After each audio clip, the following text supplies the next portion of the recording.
Ayodhya Bharatiya Janata party के लिए अजेय नहीं रही है। पहले भी भाजपा वहां से हारी है।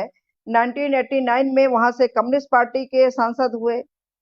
उसके बाद में वहां पे भारतीय जनता पार्टी के 2 बार सांसद हुए, फिर वो हार गए विनय कटियार जी। उसके बाद जो है समाजवादी पार्टी के सांसद हुए मित्रसेन यादव, फिर वही जो है बहुजन समाज पार्टी के सांसद हुए।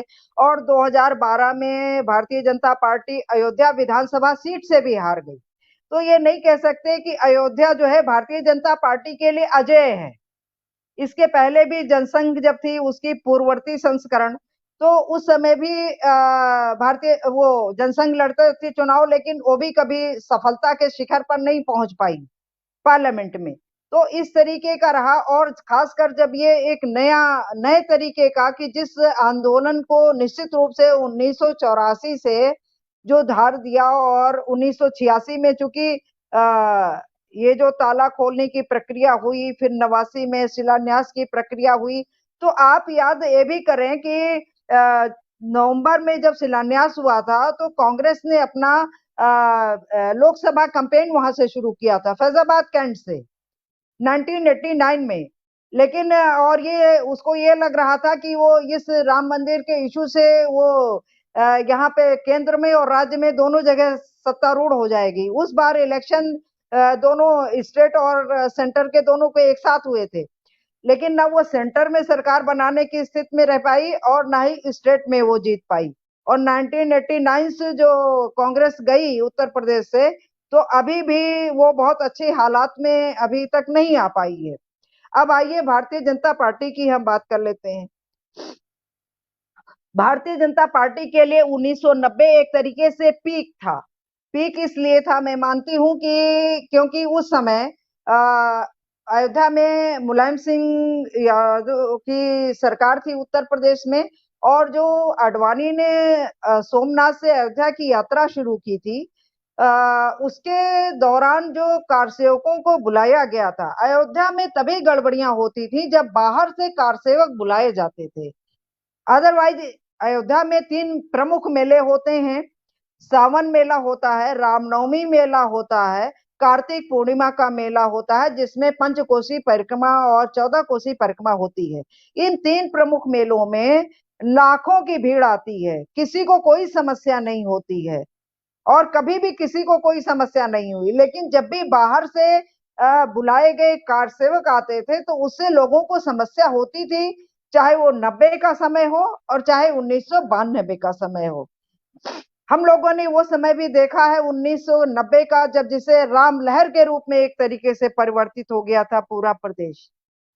लेकिन फिर उसके बाद जब हम 1992 में देखते हैं कि वही चीजें जिसके लिए 90 में आलोचना होती थी, 1992 में वो जस्टिफाई हो गया, जब डिमोलिशन हो गया बाबरी मस्जिद का। तो ये हो गया कि ये तो 1992 में जो हुआ, ये तो 1990 में ही हो जाता,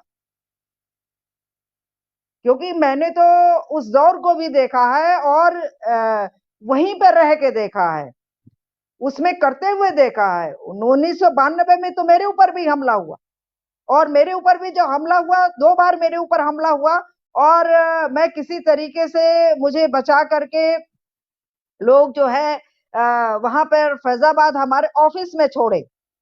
तो ऐसा नहीं है कि यहाँ पर जो हो रहा था उसके वजह से वहां की जनता अयोध्या की जनता जरूर मानती थी कि यहाँ पे राम मंदिर बन जाना चाहिए, क्योंकि उस श्रद्धा के से लोग आते हैं जाते हैं। लेकिन 2019 में जब से सुप्रीम कोर्ट का फैसला आया है, उसके बाद से अयोध्या में जो लूट खसोट शुरू हुई है, जो लोगों को उनके घरों से और उनकी दुकानों से, उनकी जगहों से बेदखल किया जाने का कार्यक्रम शुरू हुआ है, और लोग बोलने की स्थिति भी नहीं थे भय के कारण कि कौन अपना घर और तोड़वा दे, बुलडोजर से 4 फीट और तोड़वा दे, और उनको प्रॉपर वे में उनको मुआवजा भी नहीं मिल पाया, तो वो कहां जाए।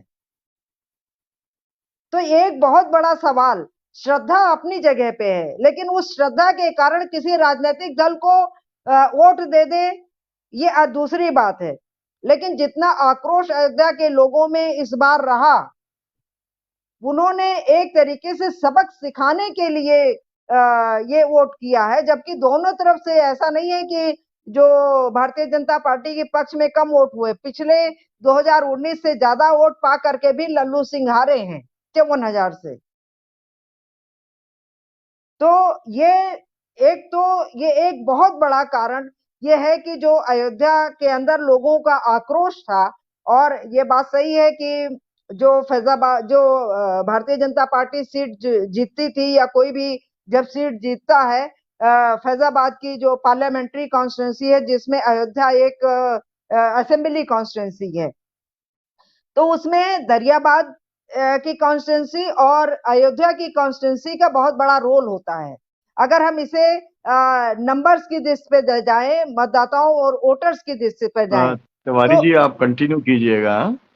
जी, जी तो उसमें जी जी, इसका बोलिए एक बोलिए सुमन जी बोलिए। बहुत बड़ा रोल होता है। और चूंकि इस बार अयोध्या विधानसभा में भारतीय जनता पार्टी को सिर्फ 4,000 का जो है लीड मिली, जबकि वहां पर पहले 40,000 50,000 की लीड मिला करती थी।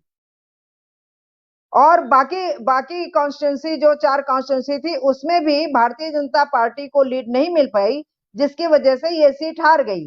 और वास्तव में अयोध्या वासियों के जो आक्रोश था, वो आक्रोश का नतीजा जो है, ये एक तरीके से कह सकते हैं कि ये हारना, और ये एक बड़ा कारण था।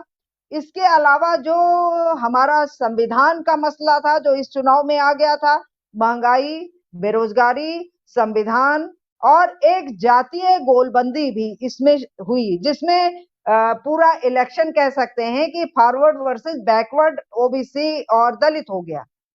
और चूंकि ये जनरल सीट थी, और जनरल सीट पर जो अवधेश प्रसाद जी थे, वो अनुसूचित जाति के पासी समाज से आने वाले थे, तो इसके वजह से जो है वो उस समाज से आते हैं। तो इस वजह से ये जो एक जातीय गोलबंदी भी हुई, कि जिसमें कि फॉरवर्ड एक तरफ हो गया और बैकवर्ड और दलित अन्य मसलों को के साथ जुड़ करके वो अवधेश प्रसाद जी के साथ चला गया। तो ये उसका रिजल्ट इस तरीके से रहा।